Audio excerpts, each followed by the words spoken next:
Guys Lanka premier league 2024 match number 12 Dambulla thunders versus Galle marvels. ఈ match July 9వ తారీఖు సాయంత్రం 7:30 రంగిరి డంబుల్లా ఇంటర్నేషనల్ క్రికెట్ స్టేడియంలో జరగబోతుంది.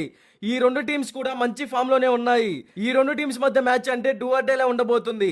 ఇప్పటి వరకు గల్లే మార్వెల్స్ 4 మ్యాచెస్ ఆడితే అందులో 3 మ్యాచెస్ విన్ అయ్యింది.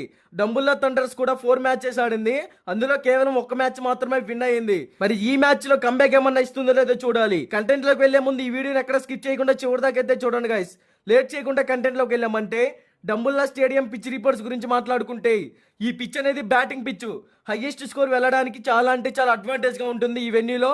ఇక్కడ టాస్ గెలిచిన టీం ముందుగా బ్యాటింగ్ ఆర్ బౌలింగ్ ఏది తీసుకున్నా సరే 100% ఎఫర్ట్స్ పెట్టగలిగితేనే విన్ అవుతుంది. ఒకవేళ ఫస్ట్ బ్యాటింగ్ అనగా చేస్తే కంపల్సరీగా 180-190 ప్లస్ స్కోర్ బోర్డ్ అయితే టచ్ చేయాలి. అప్పుడే విన్ అయ్యే ఛాన్సెస్ క్రియేట్ చేసుకోవచ్చు. ఈ వెన్యూలో ఇప్పటి వరకు టోటల్ గా 5 మ్యాచెస్ జరిగాయి. అందులో ఫస్ట్ బ్యాటింగ్ తీసుకున్న టీం 20% విన్ అయ్యింది, సెకండ్ బ్యాటింగ్ తీసుకున్న టీం 80% విన్ అయ్యింది. సో ఈ వెన్యూలో టాస్ గెలిస్తే సెకండ్ బ్యాటింగ్ ఎంచుకుంటేనే బెనిఫిట్స్ అనేది ఎక్కువగా ఉంటాయి. ఇక్కడ average first batting score 192 runs, average second batting score 188 runs. Last 10 matches లో పేసర్ స్పిన్ బౌలింగ్ గురించి మాట్లాడుకుంటే పేస్ బౌలింగ్ కి 66 వికెట్స్ పడ్డాయి, స్పిన్ బౌలింగ్ కి 61 వికెట్స్ పడ్డాయి. సో నైట్ మ్యాచ్ కాబట్టి పేస్ బౌలర్స్ కి కొంచెం అడ్వాంటేజ్ గా ఉండవచ్చు.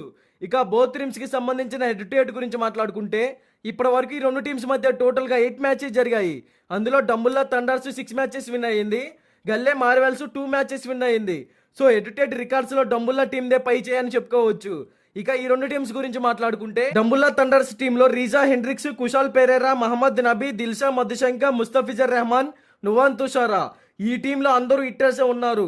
మంచి ఇన్నింగ్స్ అయితే క్రియేట్ చేస్తున్నారు, కానీ వాళ్ళకి లక్ అనేది ఫేవర్ గా ఉండటం లేదనే చెప్పుకోవచ్చు. మరి ఈ మ్యాచ్ లో ఖచ్చితంగా కమ్బ్యాక్ ఇస్తారు. ఇక గల్లే మార్వెల్స్ టీమ్ లో చూసుకుంటే Niroshan Dickwella, Alex Hales, Tim Seifert, Rajapaksa, Zahoor Khan ఈ టీం అయితే ఎక్సలెంట్ గా ఉంది బ్యాటింగ్ ఆర్ బౌలింగ్ పరంగా. ఇంపార్టెంట్ టైంలో ఎవరో ఒకరు ఫామ్ లోకి వస్తూనే ఉన్నారు. ఇక ఈ రెండు టీమ్స్ మధ్య ఈ సీజన్ లో అయితే ఫస్ట్ మ్యాచ్. మరి ఈ మ్యాచ్ లో గల్లే మార్వెల్స్ టీమే విన్ అయ్యే ఛాన్సెస్ క్రియేట్ చేసుకోవచ్చు అనేది నా ఒపీనియన్. బట్ ఇది 100% విన్ రిపోర్ట్ అయితే కాదు. మీకు 100% విన్ రిపోర్ట్ కావాలి అనుకుంటే డిస్క్రిప్షన్ లో మన టెలిగ్రామ్ ఛానల్ లింక్ అయితే ఉంది, ఒకసారి వెళ్ళి జాయిన్ అవ్వండి.